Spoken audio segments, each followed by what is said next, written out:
Ahojte, ja vás zdravím, milá skupinka, a ďakujem ešte jedenkrát za lajkočky, že sa vám videjka páčia, a pozrieme sa na energie na budúci týždeň.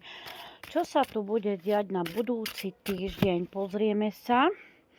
Máme tu kartičku prvú, druhú a tretiu. Tak, ideme si povedať, čo sa tu niečo rieši. Máme tu niečo, nejakú ponuku niečoho, môže sa to týkať aj vzťahov, aj viac menej nejakých príležitostí, ktorých sa k nám blížia.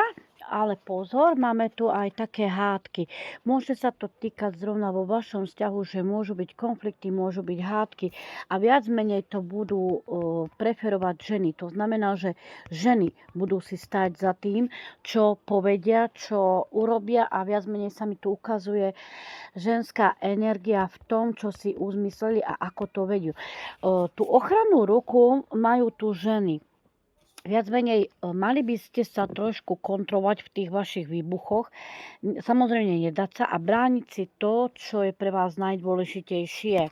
Ešte si dohodni, no je tu meč, je tu ako keby rozseknutie alebo zaseknutie nejakej situácii, a dosť ste si povedali, už ďalej to nebudem riešiť, už ďalej zastavujem všetky hádky a už proste zdávam to. Sú tu nejaké prekážky pre ženy, ale keď ste muži, môžete sa odločiť, ale viac menej je tu ako keby zo ženskej energie nejaká prekážka, ktorá vlastne tomu bráni.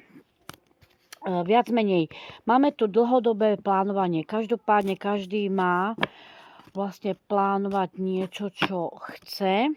Viac menej záleží na vás, ako sa rozhodnete. Je tu veľká bojovnosť.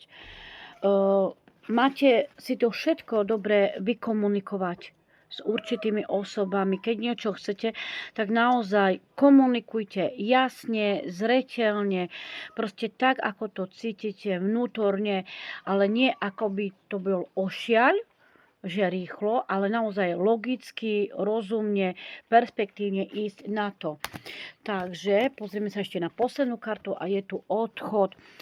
Viac menej tieto energie nám vravia, že tá hádka pominie, alebo tie konflikty s tými určitými osobami, môžu tu byť aj vaši nepriatelia, tí, čo vám neprajú, tí, čo vám robia zlé, naschváli, treba z vás ohovárajú, alebo naozaj vám nič dobre neprajú, tak viac menej vy ten meč, ako sa povie meč samoseč z tej rozprávky, zabodnete tu a poviete, a dosť toho mám a už nebudem sa rozčúvať s hádkami, s neprajníkmi. Viac menej vy si takú obranu tu urobíte proti určitým osobám, ale aj vaši nepriatelia vlastne sa týmto zastavia, lebo vy im nedáte im možnosť vlastne, aby mali tendenciu vás špiniť, vás proste ničiť a tak ďalej. Máte si urobiť jasno to, čo chcete. Áno, to, čo chcete konečne vyriešiť. Vy riešite strašne veľa vecí naraz. Áno, to znamená, že treba sa zameriť na jednu vec poriadne a treba popremýšľať v tej jednej veci, ktorá vec je veľmi dôležitá teraz prioritne pre vás. Áno. No, budete mať tu ďalej riešenie s inštitúciami, papiere, úrady, zmluvy. Naozaj dávajte si pozor na tie zmluvy. Hej. Budete možno podpisovať nové zmluvy pracovné, alebo niečo budete kupovať, nejaký, ja neviem, nehnuteľnosť, alebo pôžičku, alebo čokoľvek. Môže to byť nájomná zmluva, môže to byť akákoľvek zmluva, môže to byť papier, treba potvrdenie, hej. Treba si všetko schovávať. Čo sa týka toho týždňa, budete tu veľmi zamestnaní, budete tu pracovať. Naozaj, že si dáte si tú snahu s prácou, aby ste naozaj dobre aj zarobili peniažky.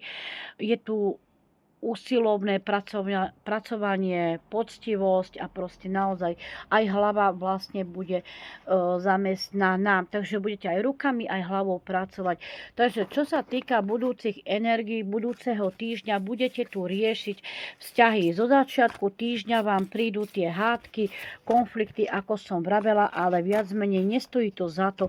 Nehádajte sa zbytočne v tom vzťahu. Sú tu aj vzťahy, pracovné príležitosti, budete riešiť zmluvy a chcete nastoliť poriadok. Vy ten poriadok si urobíte nielen vo vzťahoch, ale aj ohľadne okolia, to znamená priateľov, kamarátov, či rodiny, alebo aj nepriateľov. Takže naozaj nedajte sa vyprovokovať zbytočne k nejakým rýchlym akciám, ktoré by ste vedeli urobiť, ktorí by vás potom poškodili samotných. Takže naozaj uvažujte a dočkajte sa. Dajte mi vedieť. Čau, čau.